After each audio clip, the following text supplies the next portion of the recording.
was almost dark when I heard the voice behind me. 3 words. "The hell are you?" I turned around slow. 2 men, one about my age in a Carhartt jacket, the other one bigger, younger, and he had a pistol. Not pointed at me, just held down along his leg, the way a man holds a gun when he hasn't decided yet. And I remember thinking, very clearly, that nobody in the world knew where I was. Not my wife, not my client, nobody. I was at the end of a gravel road outside Detroit in 1976, standing 10 feet from something I was never supposed to see. Let me back up. I got into this business the way a lot of us did. I fell out of a better job, and this was the ledge I landed on. For 11 years, I was a claims adjuster for one of the big auto insurers, office off Grand Boulevard in Detroit. I drove out to look at crumpled fenders and slipped discs, and I decided whose story held up.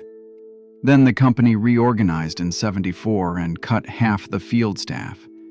So I took the one thing I actually knew, how liars talk, and I hung out a shingle. Kowalski Investigations. 1 room over a dry cleaner on Michigan Avenue. A phone, a filing cabinet, and a 1972 Plymouth Fury the color of dishwater that nobody ever looked at twice, which, in my line of work, is the entire point. Most of my jobs came from the same insurers who used to sign my checks. Workers' comp surveillance, mostly. Somebody claims he wrecked his spine lifting a pallet. The carrier smells something off, and they pay me $40 a day plus mileage to prove the man is lying. It is not glamorous. It is 90% boredom. Cold coffee, peeing into a milk jug because you can't leave the seat. But I was good at the boredom. Boredom is a skill. In the spring of '76, a carrier sent me a file on a man I'll call Raymond Petrakis. 38 years old, warehouse loader out in Warren. He'd filed for total disability after a forklift supposedly clipped him and ruined 3 vertebrae. And his doctor, and there is always a doctor, had signed papers saying Raymond couldn't sit, stand, bend, or lift more than a coffee cup without agony. The payout on the table was enormous, the kind of number that buys a house outright, and the carrier wanted to know one thing. Was Raymond as broken as the paperwork said? Raymond lived at the end of a gravel road, past the edge of the suburbs, where the streets give out and the land goes to scrub. A low ranch house, a gravel turnaround, and set back behind it, maybe 100 yards, a big gray pole barn with the doors always shut.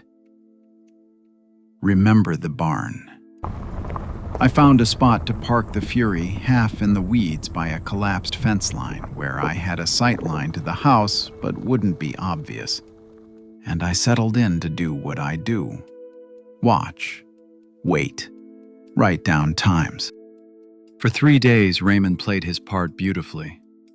He came out to the mailbox like an old man, one hand pressed to the small of his back, shuffling, wincing, easing himself down into a lawn chair like the chair might bite him. If I hadn't spent 11 years watching people, I might have bought it. But there's a thing fakers do. They perform the injury when they think of it, and they forget it when they don't. And on the second afternoon, Raymond forgot. A dog got into his garbage cans, and Raymond came off that porch fast. Bent clean over at the waist, snatched up a can lid, and hurled it across the yard at that dog like a man pitching horseshoes. Then he remembered, and he straightened up, slow and pained, and shuffled back inside. I had it on film. Case closed. I should have gone home. That's the honest truth of what happened next. I had my shot. I had the fraud. And a smarter man drives back to Michigan Avenue and types up his report. But I was curious about that barn. In 3 days of watching that house, I'd seen more traffic going to the barn than to the house. Cars coming up the gravel after dark, staying an hour, leaving. And they were late model cars, nice ones. Cars that did not match the lawn chair and garbage can economics of the place. A good investigator has a hard time letting a loose thread lie. That's a virtue most days. It is not always a virtue. On the fourth evening, near dusk, I left the Fury and walked the fence line to get a look at the back of that barn. There was a side door standing open and a light on inside.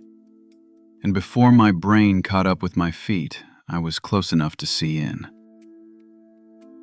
There was a Cadillac up on ramps, no wheels, no doors, and no VIN plate on the dash.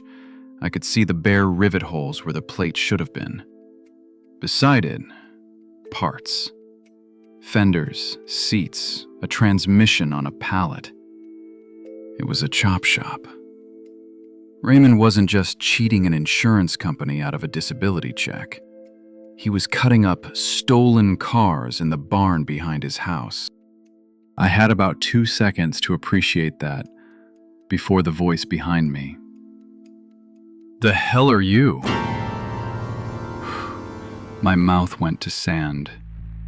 Out at the end of a gravel road, at dusk, no other house in sight.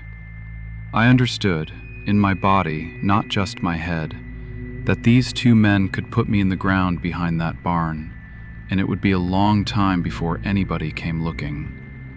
And by then, the ground would have settled.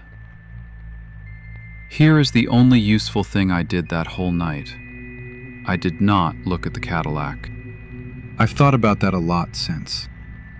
Every instinct screamed at me to explain myself, and every explanation I had ran straight through the stolen car sitting 10 feet away.